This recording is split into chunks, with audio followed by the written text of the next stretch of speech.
السلام عليكم يا حبايبي، عاملين ايه؟ يا رب تكونوا جميعا بخير وصحة وسعادة يا رب. النهارده معانا أكلة من أحلى وأطعم الأكلات البيتي، ترلي باللحمة بطعم يجنن وريحة تفتح النفس. والنهارده جايبه لكم وصفة مش أي كلام، ترلي باللحمة بطعم حكاية. استنوا بس للآخر وشوفوا الجمال بتاع الترلي. هنعمله مع بعض خطوة بخطوة بكل سهولة، مكونات سهلة ولذيذة والطعم بأمانة ولا غلط. بس لو أول مرة تشاهدوا قناتي أكلات وحلويات أم ندى، أتمنى الاشتراك في القناة وتفعيل الجرس ليوصلكم كل جديد، ومشاركة الفيديو لكل حبايبنا عشان توصل لعدد كبير من الناس. شايفين بقى الجمال؟ ما شاء الله اللهم بارك، شكل وطعم مفيش أحلى من كده، أتمنى تجربوه. يلا بقى بينا على الطريقة، بسم الله. اللهم صل وسلم وبارك على سيدنا محمد وعلى آله وصحبه أجمعين.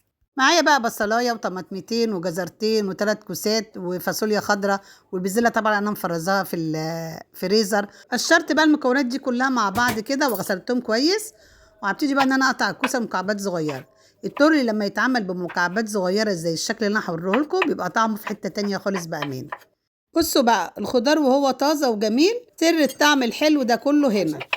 كل ما الخضار يكون فريش الاكله بتطلع تحفه بجد. جربوا الوصفه دي وادعوا لي، قولوا لي ايه رايكم في التعليقات، عجبتكم ولا لا. هكمل معاكم برضو تقطيع البطاطس برضو بنفس الشكل كده، مكعبات صغيره بنفس الطريقه. عايزه اوريكم بقى الخضار بعد ما قطعته شكله بقى في منتهى الجمال، واهم حاجه يتقطع بالشكل ده بقطع متساويه قد بعض بالمكعبات، يدي بقى البرام كده شكل وطعم احلى واحلى. هنقطع برضو الجزر كده بنفس الطريقه، مكعبات صغيره كده زي البطاطس والكوسه. هوريكم بقى جمال البرام في التورلي دوت، بجد جميل ويستحق التجربه. اعملوه بطريقتي هتنبهروا بطعمه وجماله. العيد الاضحى قرب، اعملوا بقى الوصفه دي في العيد هتعجبكم جدا وهينبهروا بطعمها وجمالها. والفاصوليا الخضراء برضو قطعتها بالشكل الجميل الصغير ده. اهم حاجه تقطع المكعبات صغيره كده يطلع معاكي البرام تحفه بامانه، ما فيهوش ولا غلطه. لو مشيتي على الخطوات بالظبط هيطلع معاكي احلى تورلي من ايديكي. وان شاء الله هسيب لكم المكونات كلها في صندوق الوصف. بعد بقى ما قطعت الفاصوليا الخضراء هنقطع برضو البصليه كده مكعبات صغيره بالشكل ده، وهوريكم بقى في النهايه شكل التورلي وهو طالع من الفرن كده شكله يجنن، شكل وطعم مفيش احلى من كده. بصوا بقى الجمال، الوان الخضار لوحدها تقولك استناني. هنا بقى البدايه الصح للطعم اللي مفيش زيه، الخضار مع بعضه والفلفل مقطعه قطع صغيره، وهسيب القرنين دولت مش هقطعهم، هسيبهم زي ما هما كده هحطهم مع الخضار. وطماطميه انا مقطعها برضو مكعبات صغيره. وهنجيب بقى طاسه على النار وهنزل بقى بمعلقه كبيره سمنه بلدي ومعلقتين كبار زيت ذره. واول ما تسخن معايا الزيت والسمنه هنزل بقى بمكعبات اللحمه. ده كيلو الا ربع لحمه.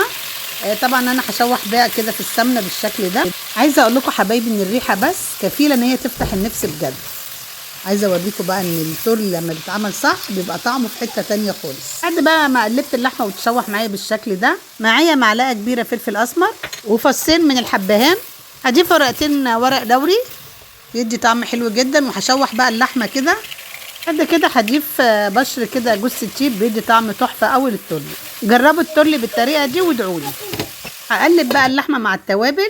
عايزه اقول لكم حبايبي السر كله في التشويحه دي، بيبقى شكلها وطعمها وريحتها في حته تانية خالص. غطيها بقى كده واسيبها تتشوح مع التوابل بالطريقه دي، من فتره والتانيه اقلب بالشكل ده كده. بقى اللحمه بتاعتي بدات تخش في السوا، هجيب بقى بصلايه مقطعاها بقى المكعبات وهضيفها كده فوق اللحمه.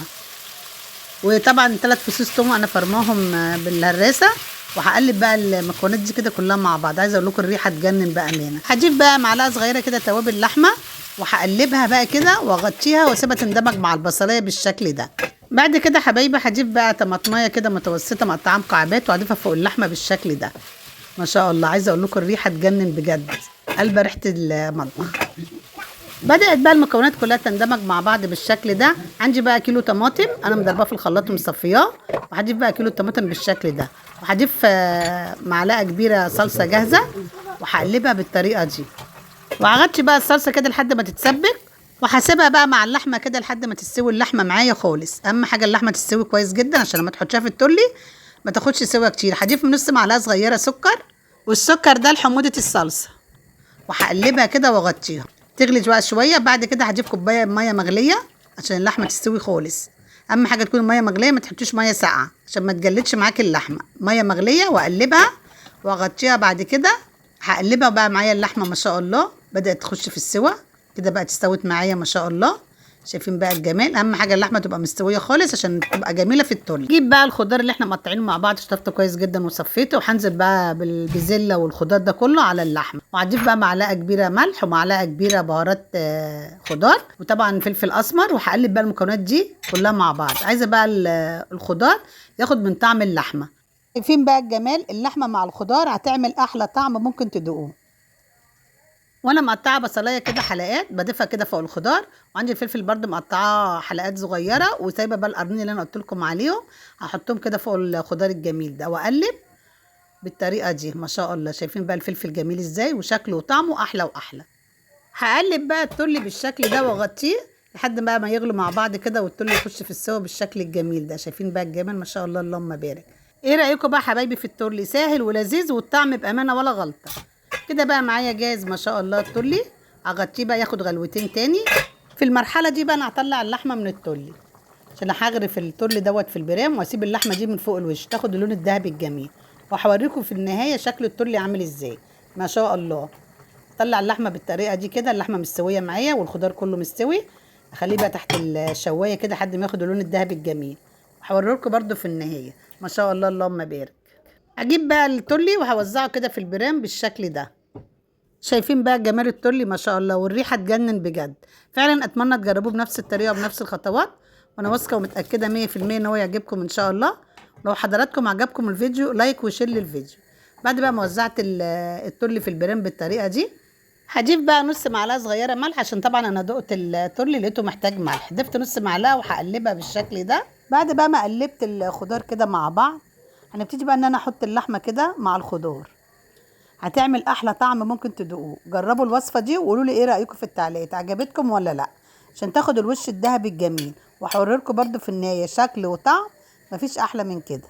هدخل بقى البرام كده تحت الشوايه تاخد اللون الذهبي اللي يفتح النفس بجد. السر هنا بقى تحت الشوايه عشان ياخد اللون الذهبي الجميل، ووش يجنن، وطعم احلى من احلى مطعم. ثواني تحت الشوايه وتتحول لحاجه كده ريحتها تملى البيت كله. مش هتاخد وقت خالص، بس هتديكي وش مقرمش وجميل يفرح القلب. استنوني بقى كده لما تطلع من تحت الشوايه. شايفين بقى الجمال، ما شاء الله اللهم بارك. شكل وطعم مفيش احلى من كده. الخضار مستوي معايا واللحمه مستويه والريحه تجنن بجد. قلب ريحه الشقه بامانه جميل ويستحق التجربه. ما شاء الله التورلي طالع طري وطعمه غني بالخضار واللحمه. احلى اكله تدفي القلب. عايزه اقول لكم يا حبايبي بحب اطبخ لكم من قلبي، ويا رب كل وصفه تعجبكم وتكون سبب في فرحه صغيره في بيتكم. وبالهنا والشفا على قلوبكم. وصفه سهله وطعمها يجنن. وبكده تكون وصفتنا خلاص خلصت. اتمنى الفيديو ينال اعجابكم ان شاء الله. ولو حضراتكم عجبكم الفيديو يا ريت لايك وشير للفيديو، واتمنى من حضراتكم مشاهده الفيديو للاخر. بشكركم جميعا على المشاهدة، في انتظار تعليقاتكم الجميلة بتسعدني دايما وبتشجعني في تقديم الأفضل في القناة. واستنوني في وصفة جديدة وطعم أحلى إن شاء الله.